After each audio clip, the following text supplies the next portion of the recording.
Hot takes or statement, even prophecy, were some of the topics that we as footballing pundits like to discuss time to time. As for Man United, after enduring probably some of the worst period in recent times, particularly enjoyed a long dominance held by none other than Sir Alex Ferguson.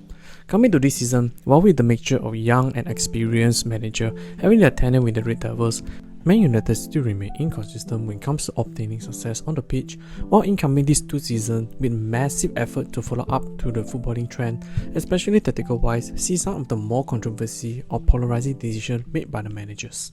Income there was many statements or hot takes mentioned on Man United. Some that turned out to be aged extremely well, like Bruno Fernandes proved to be a difference maker and Amad Diallo in this season broke out to become a solver for their right wing position. However, there were many statements that not just complete flop but aged badly like a milk. So in this video, we'll have a look on some of the hot takes that I see right now have been aged poorly. In case you didn't know, what is up ladies and gentlemen, I'm Marvin, codename CM. Welcome to the Code United channel once again. If you, in any shape or form, stumble into this channel and somehow, some way like this kind of content, do please like, share and subscribe to this channel, as each of your precious subscription will be a massive motivation for me to upload new content. And don't forget to ring the notification bell for every new upload. With that said, let's get straight into the video. First, Man United transitioned to the high-scoring team under Ten Hag or Marvin. As mentioned, Man United often known for their little counter-attacking playstyle, especially during the Oli era, utilizing the fast and furious pace by Rashford, Greenwood and Martial, combining the knife-piercing through ball by Portuguese midfielder Bruno Fernandes. Man United enjoyed some of the most entertaining football in coming years. However, the latter part of it, with the shift of football tactics emphasized on counter-pressing and possession football, Man United suffered heavily as their respective players do not have the quality to play the build-up from the back. Particularly in the midfield, they were highly lack of the quality playmaker nor a ball carrier. Under the Dutch manager Erik ten Hag, whose first move was to bring in the former Ajax midfielder Frankie de Jong as their first step to rebuild Man United to its core. But the Dutch international love of Barcelona remained fiercely loyal to the Catalan one. This failed attempt have Ten Hag obtained Eriksen and Casemiro, both crucial pieces for Man United in their first season. Eriksen's calculated approach with Casemiro combative and direct helped Man United sustain a strong midfield base for Ten Hag. Then Man United viewed to build on the success and bring in reinforcement to continue on Ten Hag's vision. Unfortunately, Ten Hag's second and third season midfield was a complete mess. Casemiro declined of form and Eriksen's aging legs made Man United unable to keep the heavy intense pressure for any opponent. Even with the transfer in a number of players like Ugarte, Dalit, Mount and Masraoui, instead of Man United being the possession team, they still much a counter-attacking team as Man United still do not play much as possession playstyle nor controlling matches. Besides that, Ten Hag's own flawed tactics had Man United extremely vulnerable at the centre of the pitch. Moving to Amorim, a complete different approach from Ten Hag, who favoured a much more direct playstyle but maintained possession heavy. Man United still did not enjoy much success, almost in many occasions unable to have a sustaining upfront. Some of the matches Man United may have the control, created multiple chances but not the ruthless upfront for goals, or play a very short to short with the opponent. Hence, the take of Man United being a high-scoring team did not age well at all. Second, Andre Onana will revolutionize Man United build-up and catching up to the football tactics trend with ball-playing goalkeeper. If you are football fans or much more detailed, a Premier League football fan, and fortunately did not live under the rock, no doubt have a decent knowledge with the emphasis of building up play from the back, especially starting with their number one, pun intended, goalkeeper have been the crucial starting link to kickstart their attack, under playing short or free-flowing passes with the defenders or midfielders, or could eventually launch a huge long passes into the crowd and hope for the best. As for Man United, their former goalkeeper David De Gea, easily a highly respected legend for the club, spent over a decade being some of the best in a certain period, the best shot stopper in the world.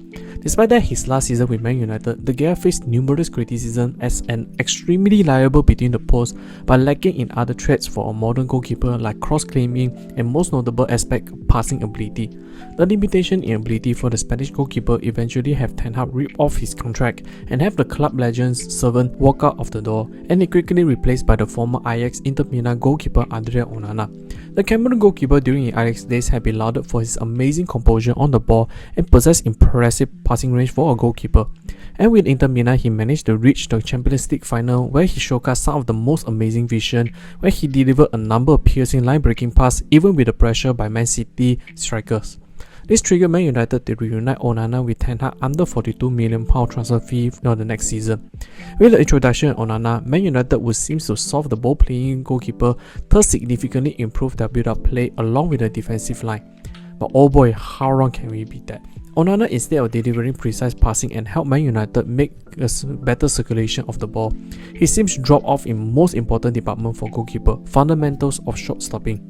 Onana make a bucket loads of mistakes where he often mishandle shots, did not dive for the save, or even worse, his bread and butter passing will in several occasions pass to the opponent close to his own penalty box. Even though in certain times Onana able to deliver long passes to the wingers, this breaks the purpose having a ball-playing keeper in the first place, as Man United did not really utilizing his strength as a whole. But under Amorim, these traits got even depleted, as Amorim do appreciate for a ball-playing keeper, but was not his most important priority in his system, whereby made Onana in a very unfriendly position. Lastly, Man United will see changes under Ineos' 25% acquisition. Man United since 2006, initially with Fergie and David Gill within Old Trafford, capable of maintaining their sailing ship of Man United. Since the departure of both significant figures, Man United with Glazer plus Ed Woodward was on an uncontrollable spiral downwards, in a sense yet to really hit the bottom of the barrel. Chaotic internal management, salary imbalance to devour footballers, unclear direction for the team, dividends payout were just some of the crime done by Glazer's management or mismanagement for Man United. But the most groundbreaking news involving them was none other than the Super League forming that eventually got panned by pundits and football fans. Man United got a protest immediately causing the cancellation of Man United vs Liverpool match. This also signified Man United under Glazer have almost rotted to its core, with possible no chance for recovery unless in November of 2023, due to financial issue on the club majority on COVID, where the revenue for the club decreased significantly, had Man United facing quite a huge financial impact. Glazer finally made the decision to put the club on sale. During that time, there was two candidates expressed heavy interest in purchasing the club, Sir Jim and Qatar, but with very different approach, where Sir Jim seeks more a cooperation with the Glazer, while Qatar is looking to complete purchase. After a long period of negotiation and bidding, Sir Jim announced to be the person purchased up to 25% of the Man United sharehold, made him one of the board within Man United. While Sir Jim joining Man United had been a mixed review, as unsure the English billionaire having the passion to rebuild that was already badly wooden club. As per right now, this was not looking any good. Most represented the norm was during the indecisive either having Ten Hag to stay or sack. Partially thanks to Ten Hag overcome the odds winning the FA Cup, helped his case to remain, but in November, strings of poor results see him out of the door. In come Ruben Amorim, shot not keen to join immediately but insist by Sir Jim. While in the January transfer window, Sir Jim and Ineos again showed their lack of incompetence because of unable to get reinforcement for the team, despite that Anthony and Rashford left the club on loan, yet did not see any transfer in the mid, with Man United squad far more depleted. Overall, it was still quite early to 100% determine Sir Jim joining Man United is a complete disaster, but certainly left a bad taste in the mouth of the fans. But do still have hope they can turn around on a failing ship. That's the end of the video. What do you guys think? Do you saw or hear any takes from Man United where might be positive but end up aged like milk, crumble badly? Comment down below so that we can have a discussion. Hope you enjoyed this video. I will see you all in the next one.